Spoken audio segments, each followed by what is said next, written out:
Oi, pessoal. Hoje eu vou fazer um depoimento e apresentar alguns comentários sobre como é viver sem medo. Como é viver sem medo de violência, naturalmente fora do Brasil. No Brasil é um horror. A gente não pode nem sair de casa que tem de se preocupar se vai voltar, né? As pessoas morrem por nada. Não só bala perdida, mas para roubar um celular, o cara te dá um tiro para roubar o seu tênis. E no exterior nem sempre é assim. Em alguns lugares há violência, na América Latina praticamente toda há violência, em algumas partes da Europa, mas há lugares em que a violência praticamente não existe, violência urbana. E aqui a gente precisa separar o que é crime organizado da violência urbana corriqueira, da violência contra os cidadãos. Então, por exemplo, o tráfico de drogas no Brasil, ele está mais. O problema já é um problema de crime organizado, de máfia, coisas que não necessariamente implicariam violência direta ao cidadão. Como existe uma certa interseção entre o local onde o tráfico normalmente atua, onde tem suas bases, e onde também, de onde surgem vários das ondas de crime comum, a gente acaba vendo um certo embaralhamento de ideias aí. Mas o crime comum, ele continua existindo, ele existe, independentemente do tráfico, e o tráfico poderia existir sem crime comum. O fato de que há uma interconexão é uma situação particular do Brasil e da América Latina. Então, como é que é viver sem medo? A primeira experiência que eu tive de viver sem medo foi quando me mudei para a Bulgária. Eu cheguei em Sófia em 2009 e eu logo percebi que eu podia andar a qualquer hora do dia ou da noite, a pé, em qualquer lugar, homem, mulher, criança, não tem problema, nada vai acontecer. Quando tem algum tipo de crime, que é muito raro, é crime passional, ou cheguei a ver alguns tipos de crime de acerto de contas de máfia, de alta corrupção, mas nada que envolva o cidadão comum. Então você pode andar na rua a hora que quiser, pode fazer o que quiser, não tem medo, não há problema. Um caso de crime comum, alguém te botar uma arma na sua cabeça, não existe. Tentar roubar alguma coisa sua na mão grande é tão raro que vira aquela notícia super sensacional, não é uma coisa corriqueira como no Brasil. E vocês vão lembrar que a Bulgária era um país da cortina de ferro, um país comunista, e quando fez a transição para o capitalismo, começou a surgir muita desigualdade social. Muita gente começou a prosperar muito rápido e outros caras que não conseguiram se adaptar perderam tudo e ficaram num nível de pobreza maior do que eles tinham antes.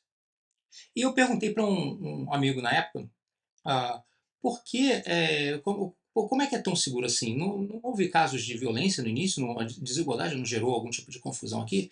E a resposta que eu tive foi bastante interessante e óbvia. Sim, quando houve a transição para o capitalismo, começou a haver muitos casos de crimes comuns. A pessoa que vinha na mão grande para roubar, né, e tentar entrar nas casas, essas coisas. Mas a tolerância foi zero e logo acabou o problema e nunca mais voltou. Isso é interessante porque esse é um padrão que eu vejo recorrente em vários países do mundo, especialmente na região onde eu tenho vivido por mais tempo, que é no leste europeu, países pós-comunistas e pós-União Soviética. Então, por exemplo, eu estou morando agora na Geórgia, no sul do Cáucaso. E aqui, os prédios mais antigos, todos eles têm grades. Como é que é? Nas janelas e nas portas, mais ou menos como no Rio de Janeiro. Não chega a ter aquela grade na rua, mas tem grade na parede do prédio. Você não consegue entrar sem ter lá o cadeado, né? Sem a chave do cadeado. E isso, todos os prédios antigos. Os prédios novos não têm mais isso. E aí, a explicação que eu obtive também é que durante um período começou a haver um crime, uma certa onda de crime, violência, crime comum, pessoal roubando na rua e tal, mas tolerância zero. E acabou o problema e nunca mais voltou. Esse é um ponto importante. O que é recorrente é tolerância zero. Você tem, mesmo crimes que são, o cara roubou a bicicleta, roubou tudo, é tolerância zero. O cara, ele foi pego, ele foi julgado, foi considerado culpado, ele vai cumprir a pena dele. Pode ter um atenuante, um agravante, uma coisa assim, mas não existe isso de um sujeito com 50 passagens pela polícia. Não tem 30 passagens pela polícia. Você não vai ver um cara com 5 passagens pela polícia. Não existe isso. Isso em todo lugar. Eu morei na Ucrânia, zero violência, pode andar na rua em qualquer lugar. Minha mulher pode sair aqui, por exemplo, se ela quiser chegar em casa de madrugada, não tem medo. Quiser ir a qualquer lugar a pé, não tem medo. Na Ucrânia era a mesma coisa. Morei na Hungria. A Hungria tinha um pouquinho mais de confusão. É, Bulgária. Antes de vir para a Geórgia, eu morei na Armênia. Eu fiz um vídeo uma vez, que eu botei no Instagram, naquelas stories, mas eu não consigo achar de novo.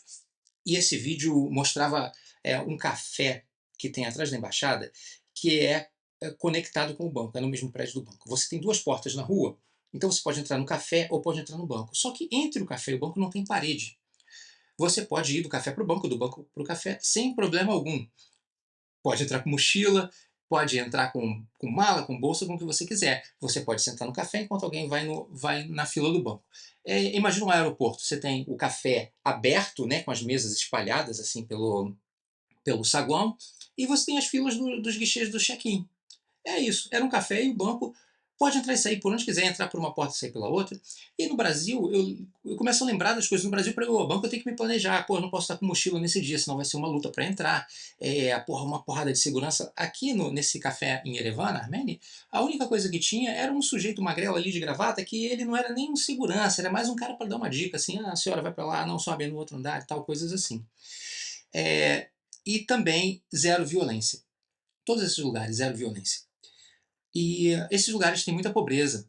São países pobres, até mais pobres que o Brasil, e tem muita desigualdade. Eles têm pobreza dentro da cidade, tem pobreza interregional. Também como o Brasil, você tem a área mais rica, né, o estado mais rico, e os estados mais pobres, só com camponeses e tal. E uma coisa que me parece importante destacar é que, então, a desigualdade ou a pobreza em si não são suficientes para justificar a violência urbana. É, precisa de mais alguma coisa. E essa alguma coisa, ou de várias outras coisas, uma dessas coisas que existem no Brasil e que não existe aqui, é a tolerância. Na verdade, é um duplo problema. Existe uma tolerância com o crime, quer dizer, a sociedade aceita o crime. A sociedade normaliza o crime, aceita que é normal, que é parte da vida você sair e de repente não voltar para casa porque tomou um tiro de um vagabundo que queria roubar o seu sapato ou o seu celular.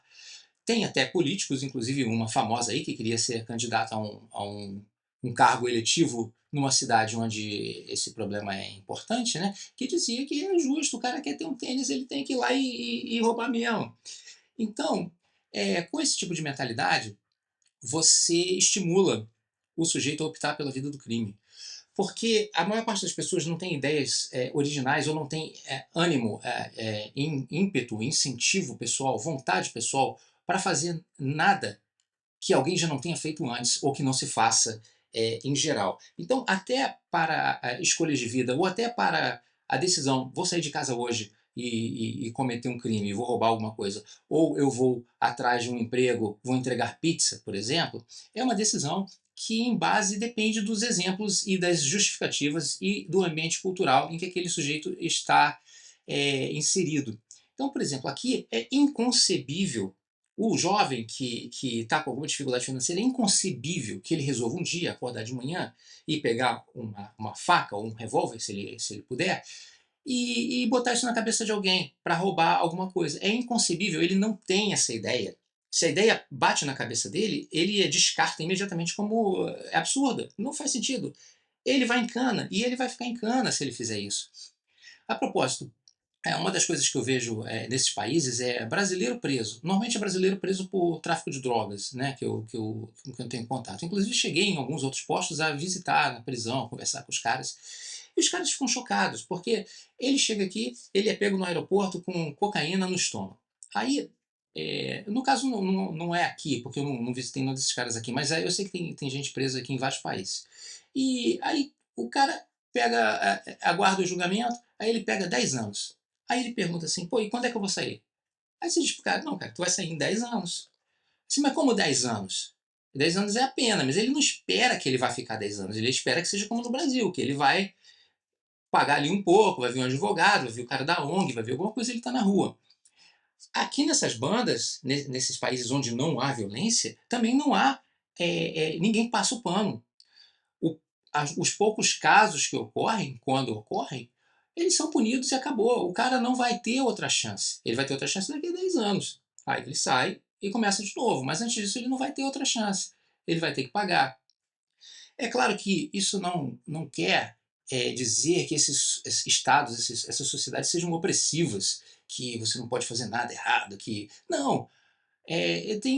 a tolerância ela é flexível. Certas coisas que não são grandes problemas, você pode ser mais tolerante, mas matar alguém por causa de um celular, não pode haver tolerância com isso.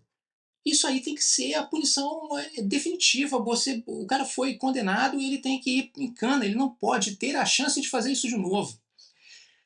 Então, em parte existe esse ambiente cultural em que o sujeito vê que a sociedade aceita, ele vê que outros caras estão fazendo, e aí fala: porra, hoje eu não vou entregar pizza, eu vou fazer alguma merda aí, vou roubar. E esse ambiente cultural ele é incentivado, estimulado por intelectuais de esquerda, intelectuais progressistas, que acham que o capitalismo é uma coisa selvagem e nojenta e que gera opressão e que gera miséria, que os caras pensam, não conseguem entender como se cria valor, como se cria prosperidade e emprego, e vem com essas teorias de que o cara é uma vítima da sociedade, de que o sujeito, na verdade, ele é que é a vítima. Essa senhora que acha que o cara tem que roubar, ela seguramente está convencida de que eu é que sou o culpado e que o cara que me matar é que está certo. Agora, esse tipo de coisa não teria nenhum efeito se não houvesse uma quantidade suficiente de gente disseminando essas ideias. Essas ideias reforçam no sujeito que acorda de manhã e decide se vai entregar pizza ou se vai botar arma na cabeça de alguém, o sujeito se sente convencido de que é justificável ele botar arma na cabeça de alguém. Então esse pessoal é parte do problema também. O pessoal que tem que dissemina essas ideias. É, então, em suma, é possível viver sem medo, é possível, existem cidades, sociedades, países onde você consegue ter tranquilidade absoluta. Aqui eu tenho tranquilidade absoluta na Geórgia, na Armênia, na Ucrânia, em todos esses lugares, e vários outros países que eu visitei, por exemplo, Belarus, existe isso em Belarus, não tem conversa. O cara vai se fuder se ele fizer é, alguma coisa desse nível. Se for bobagem, o cara ali está liberado rápido. E a própria pena prevista no Código Civil, no Código Penal, vai ser menor. Mas crimes com esse uso abusivo de violência, desmedido, por nada, por miudeza, isso não tem perdão.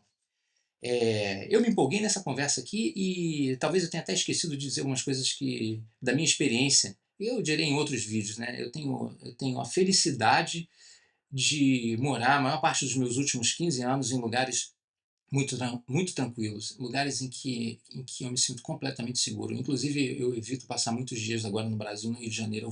Faço o que eu tenho que fazer e volto. Às vezes eu tenho que morar aí um período, né, em Brasília, e Brasília também é razoavelmente tranquila. É, então é isso, gente. Feliz ano novo para todo mundo. Espero aí que todo mundo fique bem, com segurança. E vamos repensar essa tolerância absurda, irracional, com relação à violência, com relação aos caras que estão nos causando dano, aos caras que querem nos matar e ao pessoal que apoia isso. Né? Isso precisa tudo ser repensado. Um abraço. Até mais.